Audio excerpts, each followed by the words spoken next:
Ladies and gentlemen, thank you for coming. We appreciate it. I think most of you know Bill Mitchell, but he's offered to do this conversation on Westerly's Italian family tree.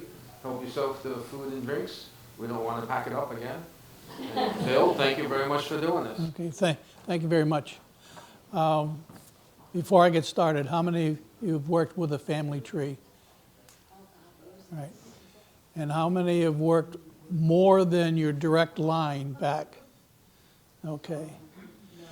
If you can imagine that this family tree, which I hope to be able to show you a little bit more of, is taking Connie's family, your family here, and then we have all of your families pretty much in this tree.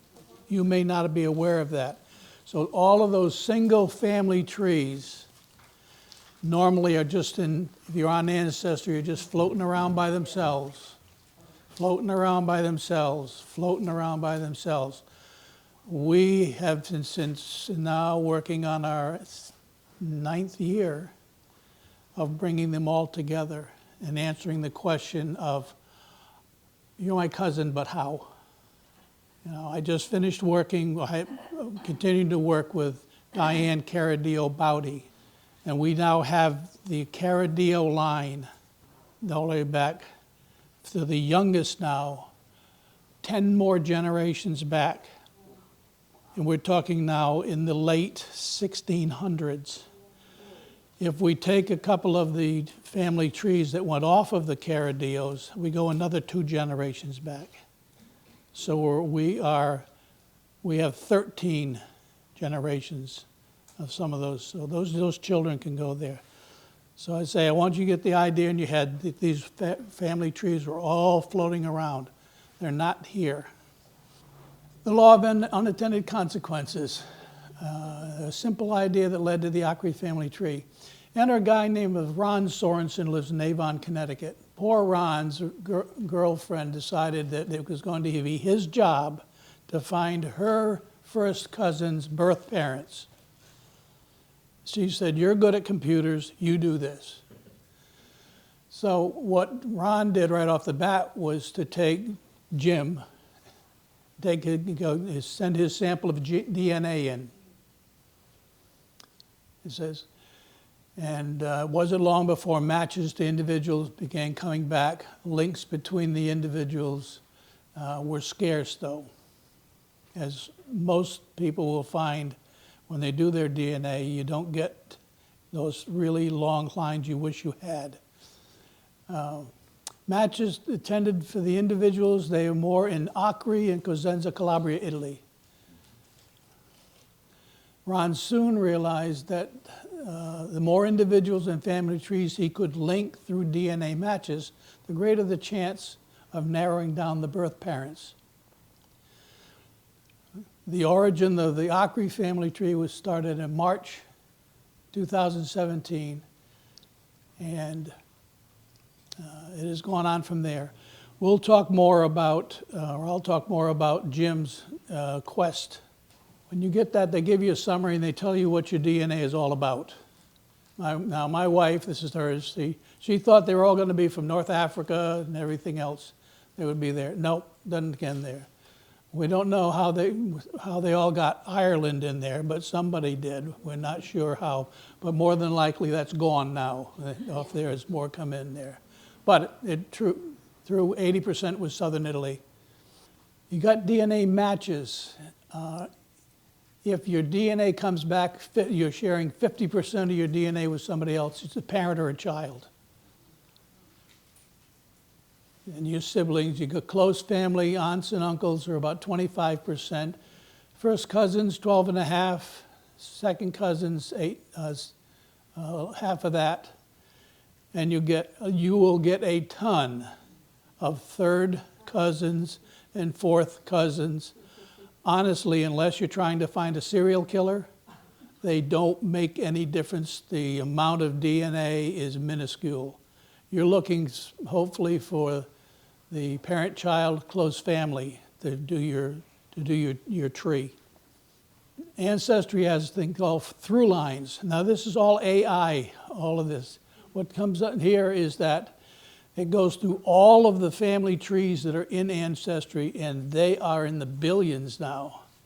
And it tries to find other trees that match somewhere in the line your tree and your DNA. And they'll come back and saying, possible father, possible mother, and then it'll go possible grandfather, possible. They're giving you hints all along. This is what's coming from your DNA. At the bottom there, you got to really watch for the accuracy here. They're going to come up, it's your ideas. You have to get in here and find out whether that's right or not. Don't get caught of just throwing something in there because they say it's a match. So if you find something on Ancestry, and you find links and the like, you're going to have to sort through them to find out where your people might be. I told you a little bit this when I began it. The original family tree that was the name of the family tree. That was Jim's family tree.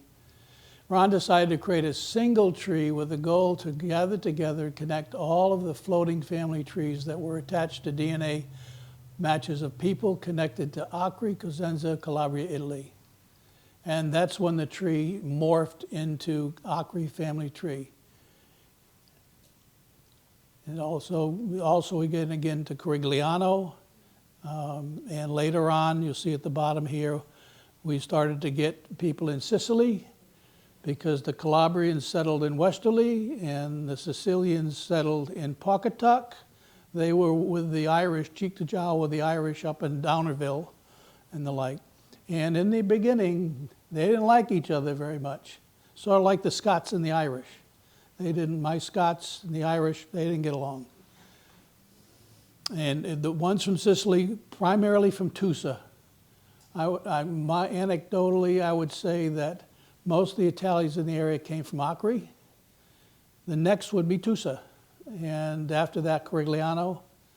And again, we get to some of them in Lombardy with the northern Italians. And Vito can go into more with them. They were stone carvers and the like. This is what, again, the law of unintended consequences ended up. We want to look into who are your ancestors? Where do you come from? Where are my roots? You want to know, that's a burning question. I want to know where. Where did my people come from? And the other one is my family connected to other families of Italian descent? And if so, how? Who were the people? Who is my cousin? They told me growing up that you were my cousin, but how? They never did that. We look for accuracy. We compile, when I get an individual, I'm looking for their birth records, their marriage records, and their death records, and did they have any children? And I want to go through with that person as much as I can. Who are his family, his or her parents, siblings? Who did the siblings marry? Who are the children of the siblings, and who are the grandparents and great-grandparents of the people? Then the fun part comes. What happens occasionally, I did one recently where I had an individual who passed away. I looked in the paper. That individual is in my family tree. It's in the tree already. Somebody else had put it in one of those floating things, and it was there, along with the mother and the father. And again, a grandmother's there. I read in the obituary that the person had 3 siblings. They weren't on that tree. Whoever put it in the tree didn't know who they were or really didn't care, just wanted their direct line in there. All of the 3, every one of the 3, were in the tree on their spouses' trees. So I take that with the one that I know that had the parents, because the other 3 didn't have their parents, just had them as a spouse, and I connect them, and I connect, and I connect. And now that person who put the tree on there knows, all of a sudden has a ton of more information, the full family, that this wasn't a person who was born with no siblings in there. We get surprises.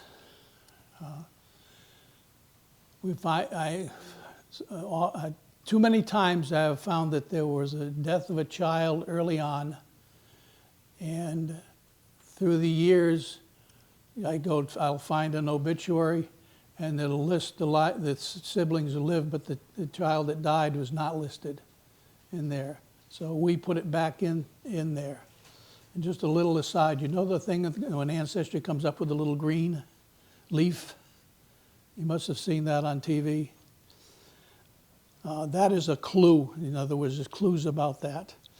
And every time that I make an entry in here, if that's going to affect someone else's tree somewhere else in Ancestry world or universe or whatever you want to call it, they're going to get a little leaf come up in there and they're going to say, is this yours? Is this something that's helping you? So again, with the children, given names. I can't tell you how many times the given names at birth do not match the given names at death. And there. Discrepancies in birth, marriage, and death dates. The town hall birth registration records, they are the legal record. No matter what you say, that's the legal record, that whatever's there. And you have to go by that, especially now with these licenses you have, you better have the right full name on there. So, but I have run into innumerable things instances where people have put things on that they think, but that's not the case. How many know the surname Beaumonat? Well, that started out, you go back one, it's Benvenuti. Yeah. And you go, and I can't think of the third or the fourth. I went down 4 generations and the name changed. Beaumonat is Italian. Wow. Benvenuti, Beaumonenti, they're all the changes. We had that. Here's Mr. Sorensen. He's the owner of the site. He calls the shots. Again, he lives in Avon, Connecticut. He's the gatekeeper. If you want to get to his tree and you have an Ancestry subscription, he'll let you in, but he's the only one that can get into there, except for me and one other person in there. His specific expertise is genetic genealogy. You know, I track the serial killers, what they're doing now. This is what this guy has learned how to do. And if you can imagine that your family tree is here.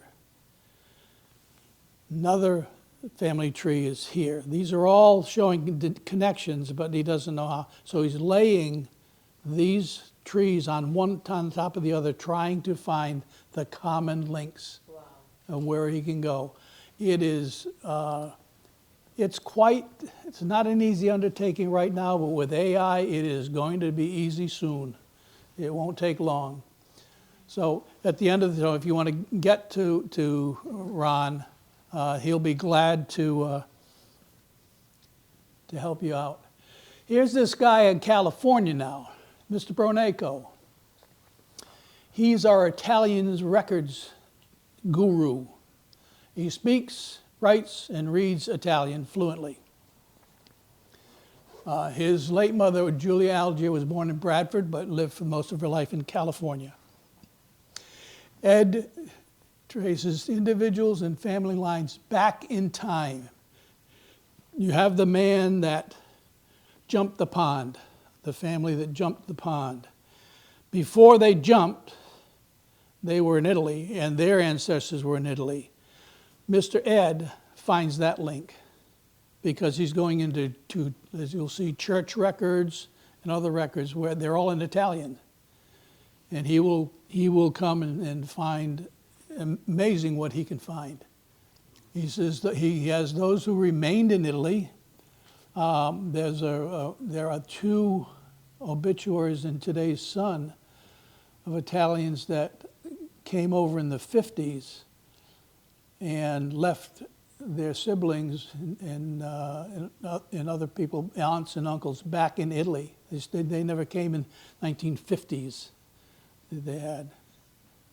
So he works with church records there, and the Mormon Church Records, who owns all of, they have in a mountain in Utah, they have a a cave that they have all of those records stored in, and he searches those. I'm not going into too much about this because I have no idea what it's all about, but this new website came up, which is all about Italians, and he's getting more and more records all the time. Again, if you want to contact Ed, you have a question, you want to help build your tree, he'll be more than happy to help. I'm the Westerly editor. At least that's the title I've been given. I have, and getting back to the question of where do you get all this information, I can get into places you can't get into. I can go into the town hall and to get the records there. That's where I get it. I go to the library, and I know exactly where to go to find a marriage, a death, or something like that that might help a little bit more. Okay. My job is to take the individual that jumps the pond. Once he hits here, then his line's going forward in time. And I am going to go him and take it forward, right, what I did with Diane, to a newborn. As far as we can go. Many newborns without Italian names, So I try to locate accurate birth, marriage, and death information. I say I trace the families forward in time. And lately, again, this is dated because 3 years ago I gave this talk. I've been finally beginning to attach families to families to families to families in there. I've come now, it used to be in about 5 or 6 or 7 years ago, I would get 3 and 4 obituaries, 5 or 6 a week. And as our parents' generation began to die out, they were on there. They're just about gone now. And we're now working into of our generation, the older ones of our generation in there. So my day's interesting. First thing I look for is to go to the Westerly Sun. I used to go to the paper, but the paper's not doing the paper anymore. So now I'm to the website, and I try to figure out how that works. But I'm going looking for obituaries. And it's somebody that I think or am pretty sure was of Italian descent. And again, to the Westerly Sun, I also go to the websites for Gaffney Dolan, which is, I would say, 90% of the obituaries that are used to me come from there. Buckler Johnson's another good one. Rushlow Icoy they've closed that funeral home, at least here in Westerly. And sometimes I get over into Mystic, especially if I'm working with the Sicilian lines over in Pawcatuck. Sometimes they'll have migrated over that way. So once I locate an obituary, I record all the information I can get. Are there dates and locations given for birth, marriage, and death? Sometimes they'll say they won't say they're born at all. They just say that they died, give you the death date, or they'll give you a year. And sometimes you get a good location. Are the names of the parents included, living or predeceased by? If you look up survivors include, and the first paragraph up there, that's what I'm looking for, the two, where it says his name, and they'll give a spouse's name. So that's what I'm trying to go from there. Now, that is not accurate information necessarily. That's just what whoever told the funeral home or wrote the obituary said. But they are many times wrong. but they are probably 75, 80% correct. And it's just a question of going, if it's possible for me to get to the town hall, or if somewhere where I can get an accurate record. I have I get dates sometimes where I get a couple of days difference. The obituary will say we're born on one day, and the birth record will say they're born on another day in there. And so I have to go look and find out which is the one there. Early on, in the early 1900s, they didn't record the births when they took place. So if you had children born in 2026, they weren't reported to 2027. Now, I think it hard to believe that my wife would forget when her kids were born, but I might. So I think that has happened more than once. Again, do they have children? Predeceased by? Do they have any siblings? Anything I can glean from the obituary. We talk about the way names can be butchered. The Maria Skulko is my wife's grandmother. And it gave some certain information there, but obituaries are sometimes interesting to read what she says. She was about to leave for her home when she complained of a pain in her head. She arose from her chair and exclaimed, "Oh, what a headache," and fell to the floor. So they were quite something else there. That's Paula's great-grandmother there. Her grandfather and grandmother, that's Frank Campanella. And you go through there and you'll see that Mr. and Mrs. Anthony Strasacci, so Trebisacci, and so, but you do get the things on the marriage record and the information. So yes, they did butcher some names along the way. So as I'm going through these, can I locate this person in the tree that I have?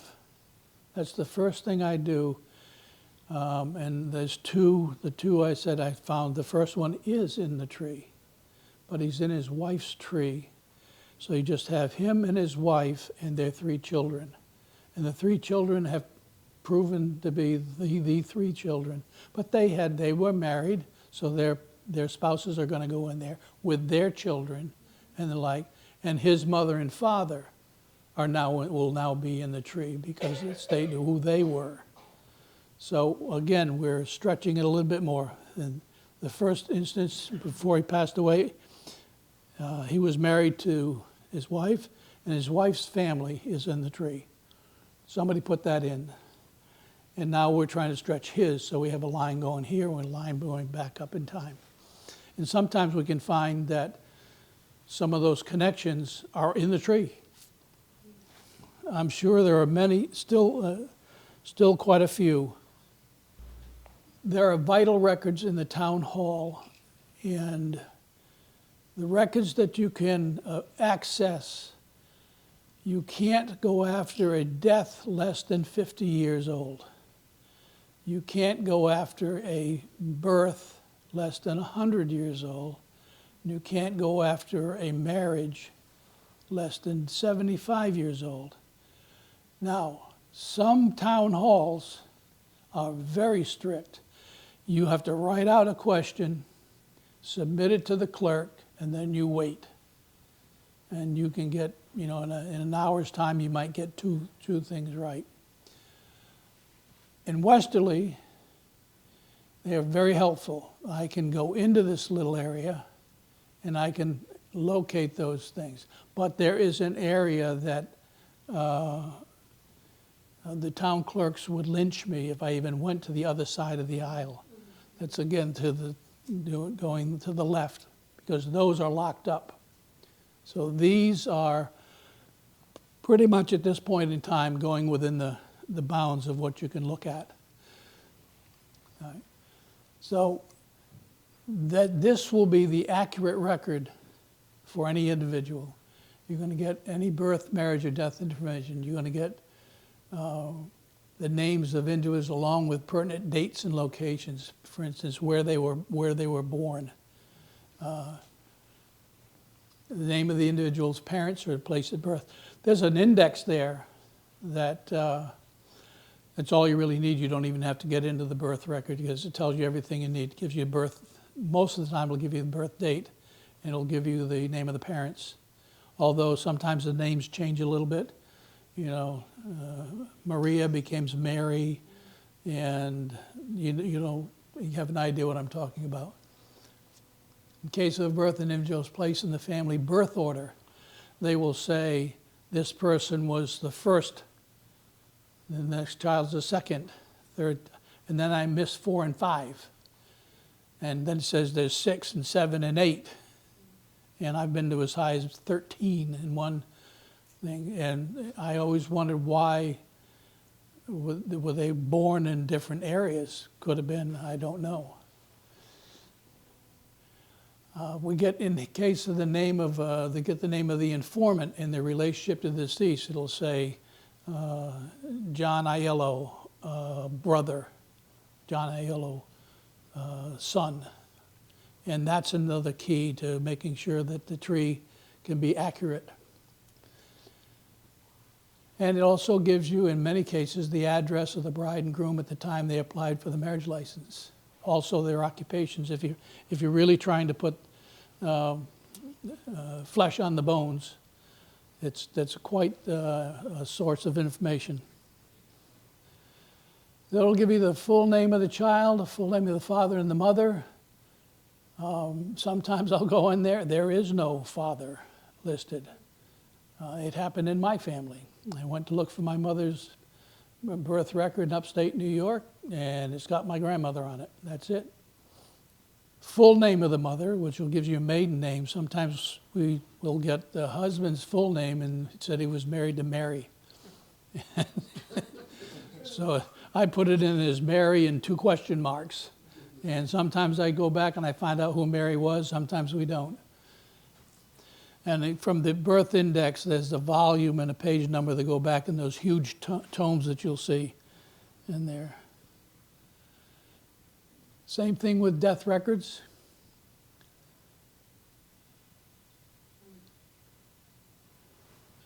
Now, they're all about like that, and about like that, and about like that thick. And I remember the first time I got in there going into 1918, I'm saying, my word, the people that were dying. I said, what? And I said, influenza. We were losing 20 and 30 people a day in Westerly in there. And again, we have marriages, indexes here for marriages and deaths. Anything after 2005, that's in the place, the no-go space. So you start with records that you have right here in our town hall. And That's where I go. Okay, so do you ever get to the point where you've gone to the town hall in Ockley? Oh no, oh no. So you don't do that? I can only tell you that you would probably have more success staying here than trying to go over there. If you want to find out something about what went on in Italy, then you contact me after the thing and I will tell you how to get a hold of Mr. Broneco. He's the one that can track that down. When I gave him Diane Caradio-Baudi's thing, he wrote back to me, he says, never in my life have I had more fun than this tree. It is a tree that keeps on giving. And this way I say it was going back 7 generations in Italy and the like. So he can do that. You would need to give him, when you contact him, give him all the information as much as you have, as accurately as you can. Names at birth, maiden names, dates if you know it, the area that they came from. Right. He's pretty good with some of the Sicilian records, but really his forte is in Calabria. You best to go to Italy to enjoy a trip to Italy, Yes. because unless you can read Italian, Yeah. it's doing you no good. And Ed will send you, marriage record, and then he'll say, here's the whole family. He'll have it on there. He's quite something. At the library. Now this is where I go usually for a marriage or a death. They don't have much in the way of the birth, things like that. That's just in the summaries that they used to be. They don't even do those anymore. But that little card catalog there, from 1921 to the present time, I don't know how many women have entered every birth, every marriage, every death. And they will cross-reference them by mother and father in there. They've been going on literally for 100 years or more. And that's where I can go and I get an idea, say he died in 1921. Okay, which roll of film am I going to be looking for here? Well, I can go to 1921 knowing the name and just go through those. It sometimes take me 10 or 15 minutes. 9 times out of 10, I'm going to find the right one, and I can go to the research librarian. I hand her the microfilm, and all of a sudden I get what I need on that. So, and the best thing about working in Westerly, they're across the street from one another. Stonington used to be quite open with the records. We got 2 of the clerks, town clerks, retired, and they got some younger ones in there, and you don't get in anymore. They don't let you in to see the records. I used to be able to get into there, so my work with the Sicilians is kind of hard. I got to go there. Do you use census records at all? Pardon? Do you use census records at all? There is, if I'm trying to find, say, the siblings of somebody, then I will go to the census records wherever I can. I do it quite a bit on my family work because I'm putting flesh on the bones. I want to know everything because every time I have a date and an event, I put it in chronological order, and you can get an idea of what that person was like. And sometimes you like them and sometimes you don't. So I can't get to my family tree because it won't play right in here. But this is what it comes up looking like in there. So this is a Montalto family. So you see we've got Crispo. We have a Montalto marrying a Pinto. And now if we have the Pinto, and you see this here, that means that there's more information. Her mother and father could be there.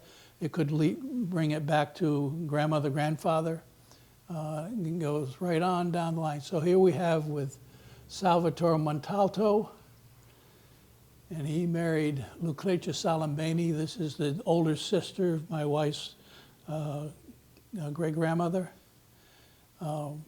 We have a picture of them with, I think, about 35 people in the picture, and it tells you how all the Sculcos, Montaltos, and Albamontes are related, because they're all in the same picture, and they're all related in there. So this is when you click the little green leaf. This will go up here, and you'll see in here that go get some more information in there. And again, they go down, they go back in time. Again, all of these Montaltos here came up with Giuseppe and Caterina Santoro, and we go back in time. Now, when you click the little green leaf, it's going to give you, it'll give you a number, and sometimes you get 10 or 15 of them. And then you go through them once or twice, and you say, is this information here that AI has now told you, because it's scoured all those records that are in their family trees, they're saying, is this piece of information, is that right? Or you could check it out and go check it to see if it is right. So they'll give you, again, this somebody who placed this obituary in that family tree. They attach that little bit of obituary to that individual. And then again, you can see here, born June 24th, 1868. And, hey, Vito, that's a good one. Carigliano. Yeah. So, you know, and it gives you more with their family members in that. One of the best records now is called Find a Grave. There are people all over the country and the world that are inventorying every stone. For instance, every stone in St. Sebastian's and every stone grave site in River Bend. Every one has been entered into Find a Grave.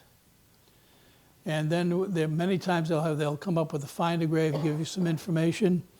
You can, again, click on things. So all of this was attached to this information here, where there's the head and foot stones, Lucrezia Salamini Montalto, that's hers. Wealth of information. A little bit about ancestry. Before you can access this, you've got to get an ancestry membership. Now, they come in different levels and different prices, but you can go to the library, and I'm trying to remember, Nina Wright in the local history room. She will set you up there or show you how you can get it on your computer at home, so you don't have to have that. You can go right to Ron Sorensen, tell him what you're looking for, and he can give you the code on how to get into, find that particular tree in Ancestry. Bill, before you leave that, just to make it clear, it's the library that has the membership to Ancestry.com. And if you're a library card holder, you can access the website without having to pay the membership. Is that correct? So as far as I know, but Nina would be the one to talk to, and she's very, very helpful on that. Sometimes she's ready to go looking. See, 'cause that's what research librarians do. They want to research. So they'll help you right there in the room. Sometimes they'll put the family trees on there. You'll see those listed. That'll be usually the first which comes up. They'll give you, if it's 3 or 4 different trees that have your information, people by that name are in these trees. And then you click on those, you can come up and you see if they actually are related to your tree.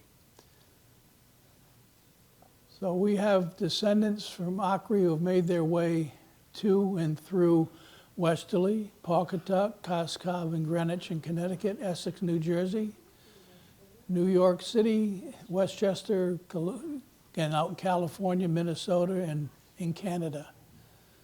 These are the people who are now contributing to this. They will, at 40,453, when I started as an editor, there were 12,400 names. That was in October of 2018. Now, they are not all Italians. But say in my case, my wife is in the Italian database and her family. I'm in there because we have 2 children who are now half Italian in there. But the third one, yeah, I know how many we have.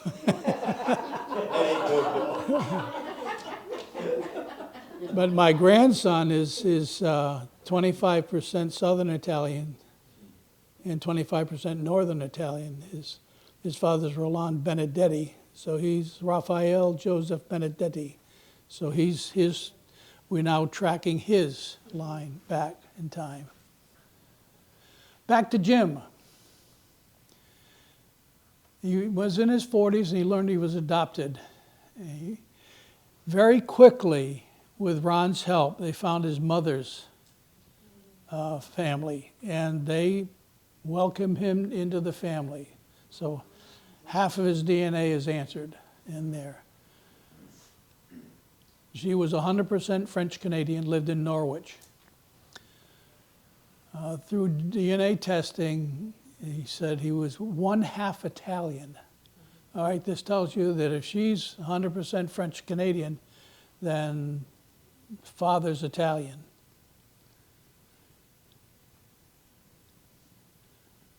All of Jim's connections always trace back to people with connections back to Acre, Cosenza, Calabria, Italy.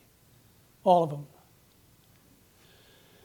Once Ron got the matches, he began to do, as I explained earlier, the mirror trees. One genetic genealogist used to help missing and to find a missing ancestor. And again, they're trying to layer one over the top of the other. Ron's got the hardest work to do in here. So he created a tree of a DNA match to Jim that strategically attached to Jim's tree. In other words, we have his DNA, and now we're connecting a family tree that we know to that DNA. And it took Ron quite a long time to do that, and I'm still not sure right now whether he knows the exact person. And again, if you want to put yourself to sleep, you can go ahead and read about mirror trees. So far now, Ron has positively identified Jim's biological Italian grandparents. By doing the mirroring, he found out who the grandparents were. Says they left Acre, Cosenza, Calabria shortly after 1900, settled in the Bradford area. Jim's grandparents had 11 children, 9 men. So at this point now, Jim's father is narrowed down to one of 9. At this point, or at the point where I talked to him, I don't think we've gotten much there. Ron has found that Jim's biological father was narrowed down to 3 of those 9. Some of them were too young to be the father, Jim's father. Some of them were too old to be in there. Some of them died before Jim was born. So we got down to 3, and he and I did a little bit, and we thought we think we have it. But what he has to do now is to get, since they're all dead, he has to go to the children, preferably the males, and get each one of them to take the DNA test. And Ron will pay for those, and then he will take their DNA, match it with Jim's DNA, and from there, all you got to get is 50% match. One of those 3 is going to be a 50% match, and that's going to be the father at this point in time. So again, what started back in 2012, at this point in time, we're down to 1 of 3, and he may have already found them for now.